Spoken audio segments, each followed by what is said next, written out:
et legs extérieur ñoom nag bi ñu ñëwee dañoo fekk ay ressources am mooy pétrole bi commencé ñu war ko commencé exploiter gaz bi mu am ay centrales yoo xam ne dañ leen ko fi defal mooy centrale Toupao yi amoon benn boo xam ne mi ngi Sangomar beneen bi nekk GTA beneen boo xam ne am na ay privé sénégalais yi si nekkoon ak les énergies li ñu waroon def ñoom accélérer le processus processus bi mooy interconnexion bi ñu waroon am après xool ni ñuy développer ce secteur bu ñu ko développer ba atteindre benn gap à peu près de 4000 à 5000 mégawatts ñu mën a dugg nag si industrialisation en ce moment ils vont essayer de diversifier les politiques mooy d'abord dans le domaine de l'agriculture nan la ñuy méngaleeg benn agriculture de haute technologique deuxièmement que nan lañ mën a def dans le secteur des services la création parce que am na ay pôles yu ñu teg lu mel ni comme supposons Mbourkat war nañ développer au lieu que muy nekk yenn villes yoo xam ne day jël Diamniadio 2 day doon ay villes intelligentes nga créer benn secteur de services boo xam ne les banques nga xam ne sont détenues souvent par des Marocains ou des Français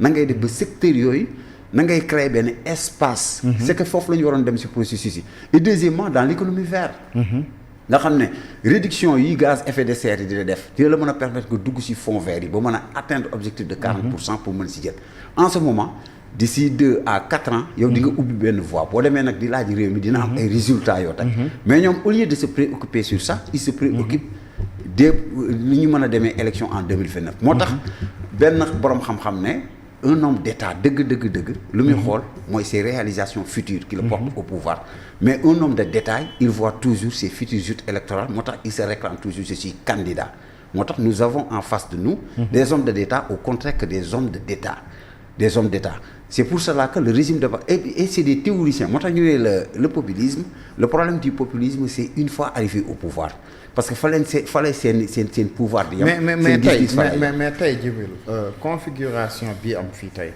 configuration politique bi am nga xamante ne chaque jour que jëfee li ngay dégg mooy Ousmane Sonko Bassirou Diomaye Diakhar Faye amul benn nom d'un opposant boo xamante ne en tout cas dina génn dina feeñ et tey askan wi xamuñu kenn ku dul Ousmane Sonko moo tax ma ne la su mobiliser lu toll ni démb li mu mobiliser fële ci Dakar Arena en tout cas même opposition bi loolu war na leen ticket war nañu ñoom it réfléchir xoolaat bu baax a baax seen taxawaay parce que depuis presque 2 semaines ou 3 on ne parle plus autre chose que de Ousmane Sonko. mais c'est normal parce que Dia Senghor amoon na fi Ablaye Wade Macky Sall Ablaye Wade ak Idrissa Seck. mais melul woon nii aussi. non si c'est-à-dire que. peut-être ja fekkeewu ma. non dama ne. histoire am na lu mu ci wax mais quand même bii kaso moo si am nu mu mel nii. xam nga tax mu mel noonu Idrissa Seck ak Ablaye Wade ñu téewoon sax téye nañ temps bi ba ñu dem élection 2007. ñoom ñaar ñoo téewoon tempo ba ñu demee Ablaye Wade jël paie Idrissa Seck jël 2. tempo bii la mais dafa am kaso. kon Idrissa Seck mënuñu ko ñoom ils étaient très intelligents parce que bu ñu bàyyoon Idrissa Seck.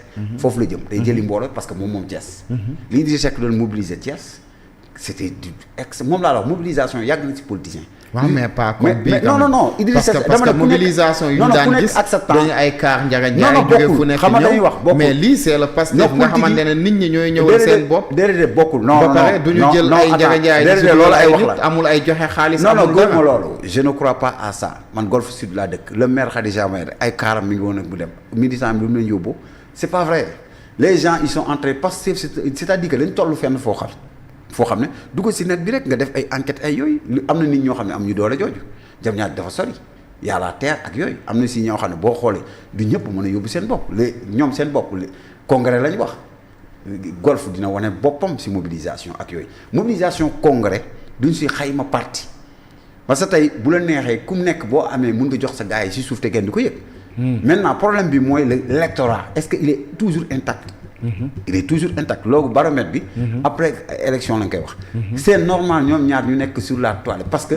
ñoom dañuy installer benn affaire boo xam ne ñoom ñoo ko installer mooy dañoo ñëw au pouvoir ku nekk bëgg jël ne sa morom maa yor au pouvoir l'autorité du président de la République commencé ñëw si Diomaye mooy bi mu jëlee décision pour xam ne kat parce que Ousmane dañ ko jox mooy le seul premier ministre boo xam ne dañ ko légué lépp loo xam ne de Abdou Diouf ba si Sidiki Kaba mosuñu ko am ñu jox ko lépp mu wax fi crise d'autorité ñu jox ko même les postes de souveraineté mu tànn lu mu def mooy xalangu dafa xalangu parce que la justice la mu doon réclamer ci justice ba tey man je me pose la question kan mooy sàcc kan lañ jàpp mënuma gëm le chef de l'administration mais moom il a été très clair en disant non il n'a jamais été justice bi en disant que justice bi li mu ci war a def mu ngi ko ci def mais am na ñuy yàq dossier. non c'est pas vrai. wax na ko dégg nga ba mu koy wax. non c'est pas vrai la justice dama lay wax benn affaire.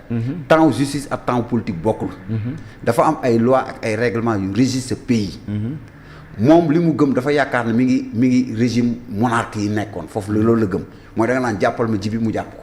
jàppal ma diw mu jàpp ko Sénégal du doxee noonu même bu nekkoon président de la République mënul nekk sinon daf ñuy indi des effets comme ay Guinée ak yooyu te ñaanuñu yàlla àgg foofu il faut qu'il fait très attention avec le pays Sénégal du réew moo xam ne da nga naan diw rek procureur jàppal rek mu dem jàpp bu jàppee magistrat de siège ils sont libres dañuy liberté balaa nga ne da ngay jàpp nit ay rapport moo koy certifié yan rapport moo certifié que gars yi ay sàcc nañ moom ba léegi du la wax rapport moom dafa nekk ci benn temps de manipulation parce que loolu la gëmloo Sénégalais yi ñëpp ay sàcc leen moom moo jub yàlla nag bindul nag ni ñëpp moom yàlla amagul kenn ku mu wax ni nag yaa jub. yonent yi sax seen bopp beneen bi li tax dualité ñoom ils ont créé li ñu créé mooy scission lañ créé am na ci régime Senghor ak Abdou ak Dia am na ci régime Abdoulaye Wade tole bi il faut que jëm ko c'est normal mais nag de faire très attention de créer beneen touche gis nga nee naa leen ñoom ñooy créer seen opposition bopp te bientôt d'ici les 1 an yiy dem ils vont créer benn ñoom ñooy créer seen je l'ai dit que le régime de Pastef du ñoom ak opposition bi fi nekk classique mooy les partis classiques et les anciens ñoom seen bopp seen biir ñooy jékki-jékki créer ku leen di bett parce que Macky Sall bi mu waxee dama leen di réduire à leur plus simple expression c'est le Sonko juddu un syndicaliste noonu lay demee moo tax Abdoulaye Wade doon wax ni li tax at politique du Sénégal jafe mooy da ngay yaakaar ne ñëpp dee nañ nga xëy rek kenn fël te buy fël benn engouement de tristesse ak tamit boo xam ne dafay am Sénégalais yi ñooy am ñeewante si moom rek mu fël. waaw mais nag je pense que nag cette fois-ci moom noonu la juddoo bu ngeen ko analyser noonu aussi est-ce que aussi. non du question d'analyse ñun on est entré parce que tey booy xool Djibril xam nga la Pastef aussi. au pouvoir c'est vrai dans les 2 ans yu njëkk yi. bëri na xëccoo bëri na coow mais ñun ñëpp xam nañ ne quand même le Pastef c'est un parti qui est venu au pouvoir pour quand même yàgg fi lool nekkul parti bu ñëw pour def mos dem mais parti bu am den daf fi yàgg lool du parti bi survivre pour comme yenn pouvoir yi li Abdou li parti socialiste am PDS am ko APR am ko nekkul ci Pastef. mais foo teg lool. non dama ko teg ci yëpp Pastef c'est pas un parti boo xam ne am na boo demee ci département yi am na ku ci mën a gagner dara amul ku ci mën boo leen bàyyee ñu nërmeelu bu seen leader amee problème rek pare nañ ci le fait que ngay xool tey jii nga def les 46 départements ban coordination wala benn coordinateur Pastef moo mën a gagner département ñee dañ ko amoon dañu amoon des gens yoo xam ne sans le président et avec le président ils vont gagner l'exemple de Farba Ngom. waaw mais ñii commencé nañ liggéey loolu. non amuñu ko xoolal ci département nee ma kenn ci ñoom. mais xam nga tey Pastef xam nga boo gisee. Pastef aussi c'est un parti xam nga ils ont quelque chose mais Pastef aussi c'est un parti particulier. non li tax mu particulier mooy. non particulier non xaaral li tax mu particulier mooy. xam nga da nga ne. waaw Macky Sall amoon na peut-être ñoom Farba ñoom Moustapha Diop ak ñeneen ak ñeneen. exactement mais le Pastef lu tax mu particulier mooy il n'a pas besoin de ça le Pastef a besoin d'avoir un chef ba am su waxee waaw ñëpp ne waaw bu nee ñuul na ñëpp ne kukk bu dee weex na ñu ne weex na. mais c'est des erreurs c'est pas un parti politique. si c'est de la monarchie les partis dañu am li ñu naan règlement intérieur la démocratie interne. mais am na Pastef et ils ont montré mais ça n'existe pas. xam nga am na tam existé wu fa. li tax dàq ñu ñi naan fractionniste lañ xam nga ànd jëf ba mu fa amee dañu dàq Mamadou Diop Decroix. li tax jëluñu seen courage pour dàq Diomaye pourtant seen texte am na lu mu prévoir. si boo defee des activités fractionnistes wala leneen. du moins ay fautes on peut te sanctionner. pourquoi dàq ñu ko. et deuxièmement que existence su 2 baromètres mooy d'abord. le Pastef dafa produire kenn koo xam ne nekk kenn il est devenu président de la République un président de la République kenn nekk chef am sur le plan politique. parce que sur le plan politique benn grade la. mooy président daal bu fa nekkee rek àgg na yaay nekk ci suufam. parce que moo lay soxla nga ñëw. ñetteel bi le Pastef est un parti comme les autres partis li régir parti ci règlement ak statut moo leen régir. li gën a dangereux mooy ñoom seen bopp. il faut que parti boo gis parti kay boo bëggee mu dund 50 ans. di nga am ay relais. supposons tey jii leader bi def comme ñaar ñi def li ñuy def ba pare nga bëgg a dund 50 ans àgg 20 ans amoo beneen leader bu mën a émerger mën a soutenir day facile sax pour opposition bi récupérer le pouvoir. loolu moo dal Macky Sall ak APR. mooy constant bi. moo daloon waa PDS. parti socialiste ñoom ñoo ci survivre te ñoom dafa am parti de régime unique lañ dund moo waraloon ñi élection yi ñëw pour mu jaar yoon day jafe. fii nag dañoo dund moo tax la révolution numérique Ousmane Sonko c'est la révolution numérique de Facebook c'est pas une révolution boo ñuy wax tous les révolutionnaires en Afrique dañ leen rey même benn révolutionnaire moo dund moo am sens dund bi Ablaye Wade.